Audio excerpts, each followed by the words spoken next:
É isso aí, voltamos com um assunto hoje bem pertinente, porque nós estamos recebendo aqui no meu sofá a doutora Deliane Santos, doutora advogada, que vai falar pra gente sobre aquele caso que repercutiu no Brasil, no mundo, sobre a casa daquela mulher abandonada, não é isso? E hoje ela vai falar pra gente não só isso, como outros assuntos também. Boa tarde, doutora Deliane. Boa tarde, tudo bem? Renata, tudo bem? É um prazer estar aqui, viu? Muito obrigada Prazer é todo pela nosso te receber. Hoje nós vamos falar vários assuntos, não é isso? Isso, estou aqui à disposição de vocês para sanar algumas dúvidas, inclusive sobre IPTU e alguns outros assuntos sobre direito imobiliário. Doutora, sobre o caso da mulher abandonada lá, da casa dela, repercutiu no Brasil e no mundo, e falam-se até hoje sobre essa situação, porque hoje nós estamos abordando um tema que é sobre o direito imobiliário. Eu gostaria que você falasse um pouquinho para a gente sobre esse caso da casa abandonada. Então, Renato, este caso é um caso muito emblemático, né, que traz à baila uma reflexão sobre o direito de vizinhança e os deveres do proprietário. Então, nos traz aquela reflexão, por que demoraram tanto para descobrir aquela mansão, né? Porque era uma mansão, não era uma casa, uma mansão abandonada. Será que foi uma falta de fiscalização da prefeitura? Que não fizeram antes. Por que não fizeram antes, Sim. né? Então, somente depois que a mídia colocou no ar tudo isso... que veio tudo à tona. Então isso nos traz algumas reflexões, né? Ela foi investigada pelo FBI e aqui no Brasil ela também foi investigada, foi aberto, na verdade, um inquérito policial, que ela teve uma investigação sobre um possível crime, né, de estar na casa dela uma pessoa em situação análoga de escravo. E mesmo depois de 5 anos de investigação, o inquérito policial foi arquivado. Nossa, nós temos um vídeo, vamos estar publicando para vocês agora, até mesmo para aquelas pessoas, algumas pessoas que esqueceram, não lembram mais, e vocês vão recordar agora e vamos estar passando para vocês. Roda PT. Olha aí, ó. As imagens feitas por um drone, nem isso, doutora, mostram detalhes da casa de Margarida Olha Bonetti. o tamanho dessa casa. Olha o tamanho. Nossa. E são situações assim bem complexas no fato de só vem a polícia, só vem a FBI, só vem investigações só depois que a mídia chega, né? Sim, inclusive, eu não sei se foram boatos, né, mas disseram que inclusive essa pessoa que estava em situação análoga de escrava, ela ia até os vizinhos solicitar ajuda, comida, socorro, né? E simplesmente o caso foi arquivado. Então são questões, são reflexões que a gente precisa ter uma maior atenção, né? Porque olha o tamanho dessa casa, olha o tamanho dessa mansão. Fica no bairro aqui de Higienópolis, um bairro nobre, né? Nobre. Pessoas têm ido diariamente até o local para conferir, tirar fotos em frente à casa. Rapaz, parece mais feita por um drone, depois você vê um carro abandonado. Gente do céu. E a gente estava até conversando nos bastidores, né, doutor? Olha lá, o automóvel é um Voyage que pertenceu ao pai de Margarida. Isso, a Margarida Bonetti. A casa é enorme, um quintal grande também, né, doutora? Enorme, sim, é uma mansão. E pelo que a gente estava conversando nos bastidores, eu até perguntei, doutora, não tem como uma pessoa dessa cair numa depressão? Porque se ela tivesse caído numa depressão, essa pessoa podia pensar até em suicídio. Sim. Mas não foi o caso dela, né? Mas ela se mostra muito racional, inclusive, por muitos anos ela conviveu sozinha, né? Então foi levantada aquela questão, será que ela não foi abandonada? Será que não é um caso de um abandono de um incapaz? Como se ela fosse uma inocente, né? Então, é muito complicado, né? É um assunto muito reflexivo para toda a sociedade, né? Inclusive para se cobrar políticas públicas de investigação, de fiscalização, né? Para que os proprietários exerçam toda a sua função de proprietário. Entendi. Né? E isso aí é a função, os vizinhos em si eles já fazem isso automaticamente, né, doutora? De poder denunciar. Sim, de denunciar. Por quê?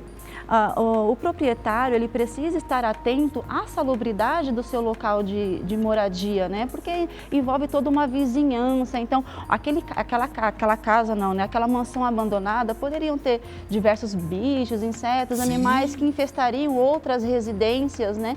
Como que ficaria essa situação? Então, seria, sim, caso de maiores investigações, fiscalizações, porque não é só esse imóvel que está abandonado no estado de São Paulo. Verdade, são milhões, não só em São Paulo, como no Brasil inteiro. No Brasil inteiro. Não fugindo do assunto, doutora, vamos falar agora um pouco sobre o IPTU. Qual seria a base de cálculo do IPTU hoje em dia? A base de cálculo do IPTU, geralmente, ela é feita de acordo com o valor venal do imóvel, né? Normalmente 1% para imóveis que são residenciais, exclusivamente residenciais, e 1,5% para demais imóveis. Isso, no caso, um imóvel de 200 mil, 300 mil, porque muitas pessoas questionam, falam assim, nossa, eu tenho que pagar um IPTU caríssimo. Eu moro... Sonhos, pessoal, fica a dica, sonhos todos nós queremos ter, mas só que aí, ó, o bolso vai coçar, mexer no bolso, tem que mexer. E não pode ficar, doutora, acumulando IPTU. Tem não pode. Eu queria até que você falasse um pouquinho, tem pessoas que ficam acumulando, paga-se até as prestações, né? Tem pessoas pagando prestações da parcela pelos bancos, mas elas não pagam o IPTU. Por que é isso, uma doutora? obrigação, né? Uma obrigação do proprietário efetuar o pagamento do imposto, né? do IPTU, que inclusive em 2023 haverá uns reajustes e foi inclusive, Renato, aprovado recentemente aqui no estado de São Paulo um projeto em que o cálculo do IPTU para 2023, 2024 será baseado na inflação. Olha. Então, isso já dá uma segurança financeira maior para os proprietários, né? E com o limite máximo de 10%. Então, não haverá um aumento exorbitante, né? Entendi. E agora com o novo governo saindo, o nosso atual presidente agora dia 31 de dezembro e assumindo o novo presidente para 2023, vamos ter reajustes, vamos ter inflações. Como é que está aí essa cobrança desses impostos para 2023? Você acha que vai vir muito alto, muito baixo? Pelos seus estudos, pelo que você tem visto, o que esperamos para 2023, doutora? Então, como eu te disse, né, vai ser baseado conforme o valor do imóvel. Então, de acordo com o valor venal do imóvel, aqui vai ser corrigido de acordo com a inflação, né, chegando ao máximo de 10%. Então, em 2023 e 2024, o proprietário pode ficar tranquilo em relação a isso, que vai ser corrigido de acordo com a inflação. Então, se ele paga 1% do valor do imóvel, vai ser corrigido de acordo com a inflação até o limite de 10%. Olha que top! E existe isenção desse imposto? Existe sim. Existe para os casos, inclusive, de imóveis que são exclusivos residenciais, e que custam, né, de acordo com o valor venal, de 120 mil, a partir de 120 mil, até 230 mil reais. Então, o proprietário que tem um imóvel que chega a esses patamares de valores, eles podem procurar tanto no site da própria Prefeitura do Estado de São Paulo ou no número 156 para buscar maiores informações, inclusive, e solicitar a isenção desse imposto. Inclusive, Renato, aposentados, pensionistas, entidades culturais também gozam desse direito e devem buscar o seu direito. Sim, com certeza.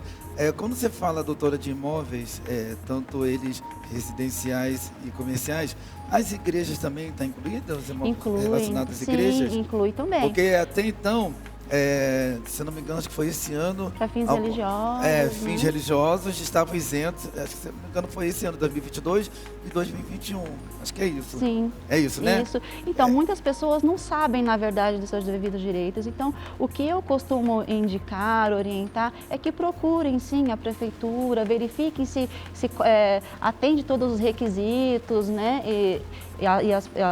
Os requisitos mesmo, né, do próprio site e de todas as orientações que a própria prefeitura faz, né, para poder ser isento do referido imposto. Do estabelecimento.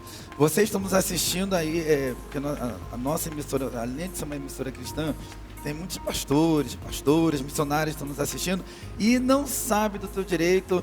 A doutora Deliane aqui está nos explicando que você tem direito sim de ter a tua igreja isenta dessa taxa de IPTU, mas pelo que eu fiquei lendo esses dias, o novo governo está querendo infiltrar, de fazer com que as igrejas ano que vem venham voltar a pagar IPTU? Mas isso são debates, né? Ainda está sendo debatido tudo isso. Ainda está sendo debatido tudo isso, não tem nada conclusivo, né? Então, não devemos nos preocupar com por antecipação. Já tem pessoas aí nervosas, e aí, vou perder a igreja? Não pode sofrer por antecipação, né? Vamos aguardar, torcer para que a gente tenha um bom governo, desejar boa sorte para o próximo governo e para nós também, para que sejamos um país melhor, com menos desigualdades, né? O que nós precisamos, e mais amor, né? É verdade. Doutora, eu quero falar um pouquinho aqui acerca de perdas. Por exemplo, a gente falou no comecinho sobre aquela pessoa que fica em débito o IPTU. É muito bom quando você tem uma residência num condomínio fechado que custe 250, 300 mil, 350 mil, até 400 mil. Como você já disse, que o IPTU é calculado, por exemplo, se é de 400 mil, vai a 1% do valor do imóvel. Exatamente. Uma pessoa que fica, deixa eu somar aqui, vamos botar aí, estourando uns 5, 6 anos, já 7 anos, sem pagar aquele IPTU, ela pode perder o imóvel? Ela corre o risco de perder o imóvel. Corre. Por isso, é importante procurar a prefeitura, tentar fazer uma simulação de quanto deve, né, para ser feito um parcelamento e a pessoa conseguir efetuar os pagamentos do IPTU e não ficar em débito, né, até mesmo porque é um dever, é uma obrigação do proprietário estar em dia com o IPTU. Nem eu sabia disso sobre perda. Eu achava que a pessoa perdia o imóvel quando se pagava o condomínio dele. Até um gerente lá do condomínio me explicou: Renato, se a pessoa não pagar o condomínio, como tem muitos condôminos que moram no condomínio não pagam, acabam perdendo. Então, o IPTU também, a falta de pagamento do IPTU faz a pessoa pagar. Isso vai Mas depender. tem negociação? Existe negociação. E eu não sei te dizer qual é o tempo máximo que a Prefeitura, por exemplo, de São Paulo vai utilizar para tomar do proprietário esse imóvel, né? Então, por isso é importante estar sempre em dia, buscar orientação, evitar esses atrasos, né? Porque corre o risco, sim. Tudo que é bom, como diz, né, doutora? Tudo que é bom é caro. Tudo que é bom é caro, mas é aquele ditado, pessoal. A gente tem que se programar, se preparar e você também buscar o seu direito, como a gente está pautando aqui na nossa pauta de hoje à tarde, é o direito imobiliário. Qual que é o direito que a pessoa em si ela tem, doutora? Em que sentido? O direito, seja ele para condomínio, seja ele seu apartamento, seu imóvel. Queria que você falasse um pouquinho para a gente. O que a pessoa tem como direito? A pessoa em si ela tem direito disso, a pessoa em si ela tem direito daquilo. Fala um pouquinho para a gente a respeito sobre o direito imobiliário. Bom, dentro do direito imobiliário. Bom, o direito imobiliário em si, como o próprio nome já diz, ele é um ramo do direito privado, né, que ele vai reger toda essa questão de compra, venda, alienação do imóvel e tudo mais. E como todos os ramos de direito, existe o direito e existe o dever também, né? Então é muito importante, inclusive, que todos os proprietários estejam atentos a tudo isso, que nós não temos apenas direitos, nós também temos deveres. E o IPTU, inclusive, é uma obrigação, é um dever do proprietário. Tem que cumprir, Tem que cumprir. Não tem como é que fala? Não tem meia desculpa. Não. Direito é cumprir, e se a pessoa quer continuar pagando, ter o seu imóvel próprio, não tem como correr, né? Não tem como correr. Há a possibilidade de ser feito, como eu te falei, toda uma questão de conversa e está sendo feito na prefeitura mesmo, né? Um recálculo de todo o valor que é devido e fazer um reparcelamento e manter em dia a sua obrigação. Doutora, eu gostaria que você falasse para a gente um pouco sobre esse crescimento desordenado daqui da nossa cidade, de São Paulo. São Paulo tem crescido bastante. São Paulo, se eu não me engano, acho que é a segunda maior cidade do mundo, porque é uma metrópole muito grande. O mundo inteiro está localizado aqui nessa cidade de São Paulo. Eu gostaria que você falasse um pouco sobre esse crescimento desordenado da cidade. Sim, pois não. Então, quando nós falamos em crescimento desordenado da cidade, a gente reflete para a migração desordenada aqui para o estado, né? Então, normalmente, as pessoas que vêm de outros estados enxergam em São Paulo uma saída, talvez uma chance maior, uma oportunidade de crescimento Eu profissional. sempre ouvi isso, doutora, minha vida toda eu vi isso. Sim, então quando ela chega aqui em São Paulo, ela verifica que a realidade não é essa, né? Então, com isso, acaba tendo todo esse crescimento desordenado e, com isso, diversos outros problemas surgem, como desemprego, né? A escassez no atendimento médico, violência, Demais. né? Então, é preciso que seja repensado, conscientizado toda essa questão da migração desorientada. Isso. E aquilo que a gente estava falando, a minha vida inteira, todo mundo falava, Renato, vai para São Paulo, porque lá em São Paulo o cresce para emprego é grande, para as pessoas que trabalham no meio artístico, as maiores igrejas evangélicas estão focalizadas em São Paulo. As maiores empresas a nível profissional televisivo estão localizadas em São Paulo. As maiores indústrias, empresas multinacionais estão localizadas em São Paulo. Nós sabemos que tem violência, nós sabemos que tem sim muito desemprego, mas só que parece, doutora, que aqui em São Paulo aqui as coisas funcionam, né? E a minha vida inteira eu vi isso, que aqui em São Paulo o crescimento é grande, é muito grande. Mas sabe qual é o problema? O que precisa? O quê? Ser mais estruturado? Então, o problema, Renata, é que quando as pessoas vêm para cá, existe um desequilíbrio na quantidade de pessoas que buscam pelo emprego, pela saída, pela oportunidade e a quantidade menor de oportunidades de trabalho, né? Então, com isso, as pessoas acabam se submetendo a morar em favelas, por exemplo, a ter uma vida um pouco mais, como é que eu posso dizer, desfavorável da que ela tinha antigamente. Às vezes até se arrepende de ter vindo de outro estado, vende lá o seu sítio, a sua fazenda em outro estado para vir para cá, para São Paulo e ficar nessa situação, né, de vulnerabilidade. Você tem pego assim muitos desse tipo de casos, doutora? A respeito de pessoas que vieram de outros, por exemplo, vem muitas pessoas do Nordeste para cá? Vem sim. Tem bastante. Mas se arrepende depois? Sim, muitas. Sério? Eu já tive casos de pessoas que eu ajudei, na verdade. Não foi, não ajudei como advogada, mas como amiga, né? Pessoas que vieram, por exemplo, de Minas Gerais, como foi no meu caso, e que venderam tudo que tinha lá, vieram para cá, para São Paulo, que eles venderam lá, não dava para comprar um imóvel aqui, e aí foram se mantendo até onde dava, e depois acabaram ficando em situação de rua, né, inclusive, e é muito triste, né, a situação. E não conseguiram se reerguer mais? Se reerguer mais. Então, existe ainda, né, algumas ajudas que eu forneço, e inclusive outras pessoas também que ajudam. E recentemente, esse pai de família que eu ajudo, ele conseguiu trabalho e vai conseguir se reerguer. É de Embu das Artes, é onde eu moro, né? Eu sou de Embu das Artes. E Embu das Artes são quanto tempo daqui? Mais ou menos 1h20 de carro, 1 hora mais ou menos. E você atende lá mesmo? O meu escritório fica na Avenida Paulista. Aqui na Avenida Paulista? No 1842. E você atende mais focado para esse direito imobiliário ou outros casos também, doutora? Então, eu sou uma advogada geral, né?